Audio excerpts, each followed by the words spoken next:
e aos outros também que nos assistem pela internet nesse momento, que abrissem as suas Bíblias no livro do profeta Daniel, no capítulo 1. Nós iniciamos hoje uma nova série das nossas pregações, onde nós consideramos a vida do crente em um mundo descrente, onde nós consideramos como que deve ser o meu posicionamento, o seu posicionamento, como pessoas que têm a fé no Senhor, em uma geração que tantas vezes abomina a fé, ou marginaliza a fé.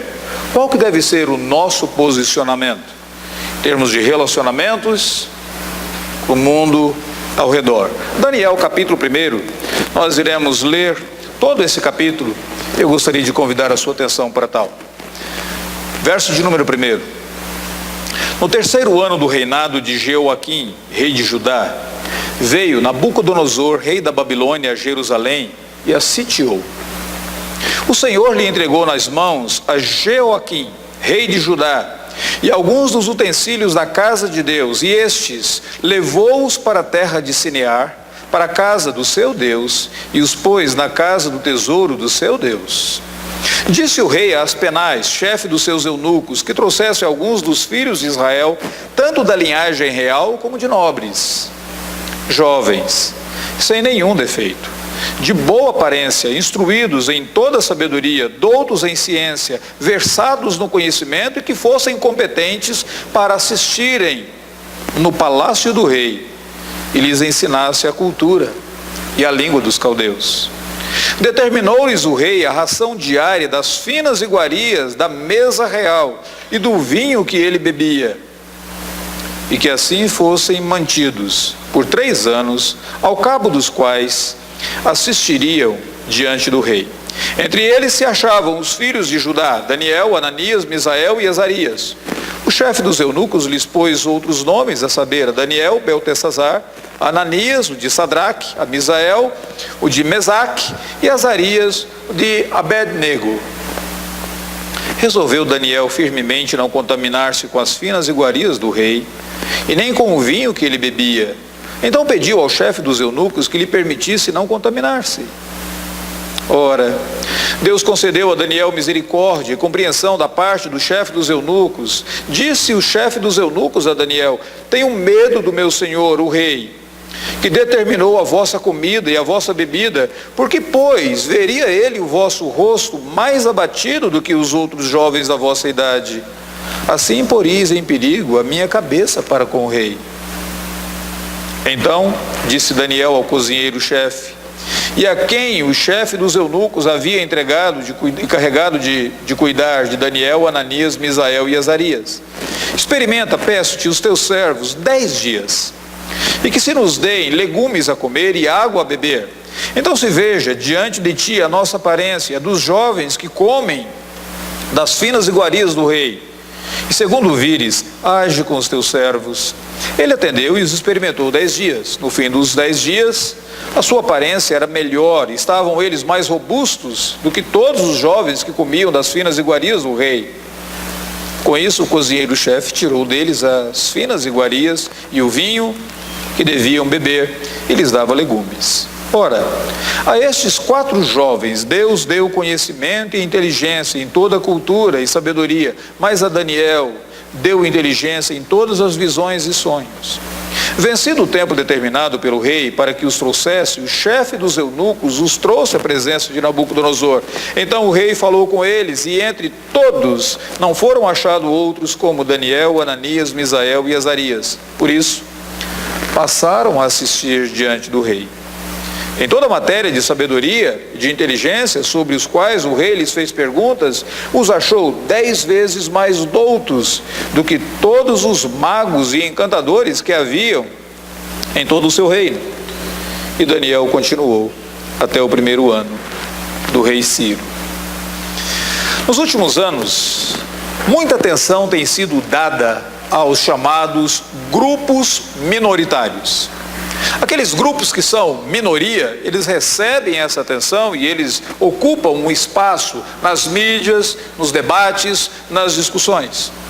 O que poucas pessoas falam, mas que é um fato, é que o cristianismo é um grupo minoritário. Os cristãos, eles são a minoria. E não é necessário nenhum talento matemático, nenhuma habilidade estatística para você chegar a essa constatação. A simples observação diária é suficiente para estabelecer: nós somos um grupo minoritário. E o fato de sermos um grupo minoritário não é o ponto de debate, não é o ponto de grande discussão. O ponto que tantas vezes nos inquieta e causa discussão em nós é quando nós queremos saber como nós podemos nos relacionar com a maioria. Como que esse grupo minoritário de crentes, de cristãos, podem se relacionar com o grupo da maioria ao redor? Talvez duas alternativas aqui. A primeira delas seria: nós devemos ser normais. Nós devemos exigir a aceitação completa, nós devemos fazer tudo o que eles fazem, nós devemos agir como eles agem, e assim passaremos despercebidos. De alguma maneira nós nos infiltramos na maioria e nós nos tornamos como eles. Essa é uma alternativa levantada. A outra alternativa seria: não, nós devemos ser anormais. Nós não nos relacionamos com eles, nós não nos infiltramos, nós não fazemos nada que eles fazem, e nós vivemos como uma verdadeira seita, totalmente isolados.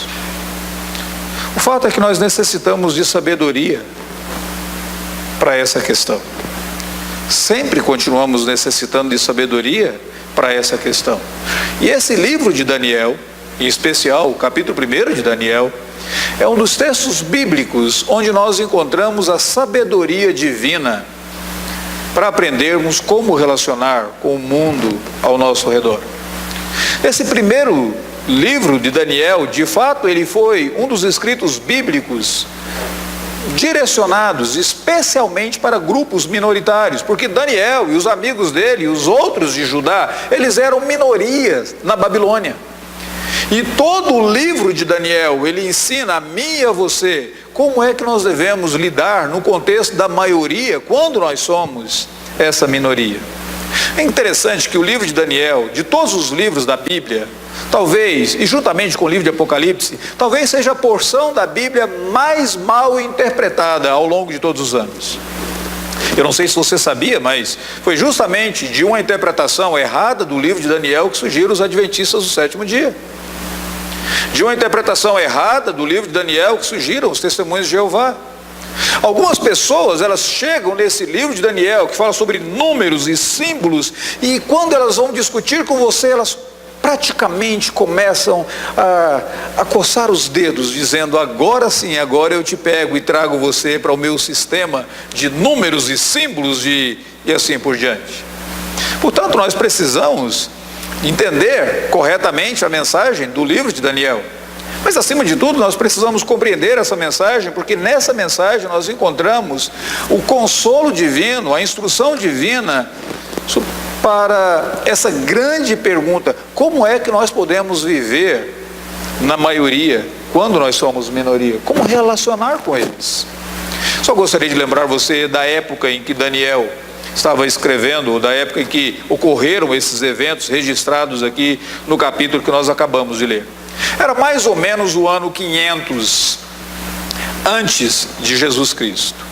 Naquele período, no ano 500 antes de Cristo, algumas coisas estavam acontecendo ao redor do mundo. O novo rei, jovem, se levantava, mas ele se levantava com um poderio imenso.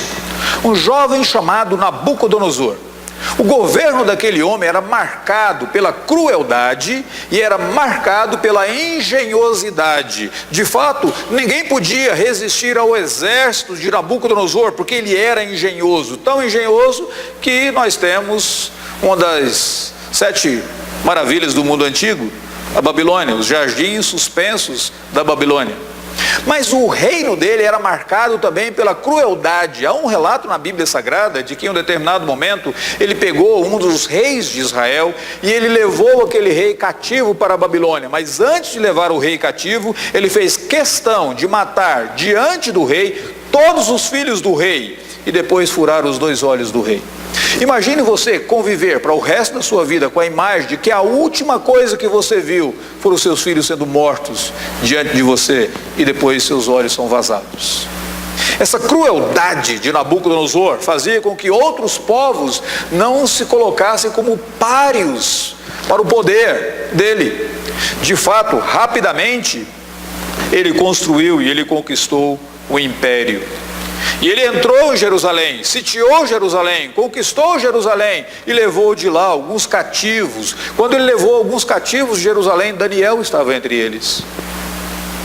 Ananias, Misaías e Azarias, esses 4 jovens também estavam entre eles e foram levados para a Babilônia, para o cativeiro babilônico.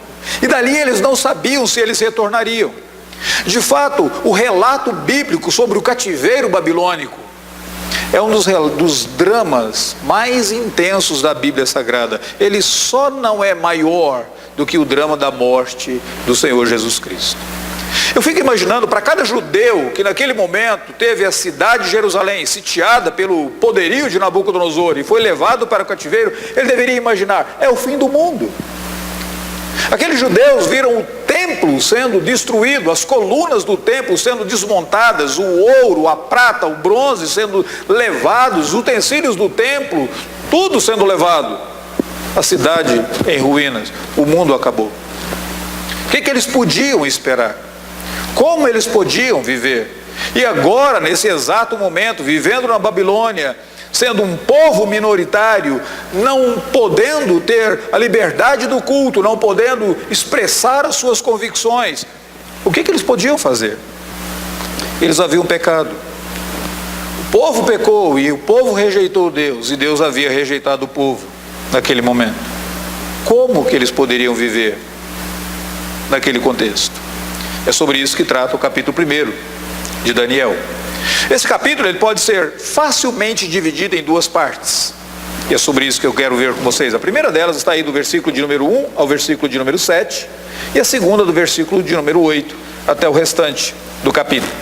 Do versículo de número 1 a 7 fala sobre as determinações do rei Nabucodonosor. Do versículo de número 8 fala sobre a resolução de Daniel.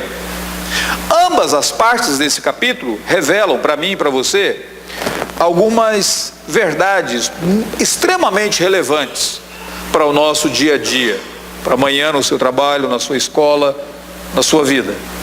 Extremamente relevantes para os meus relacionamentos e os seus relacionamentos com pessoas ao nosso redor. Eu gostaria que você observasse então nessas determinações de Nabucodonosor.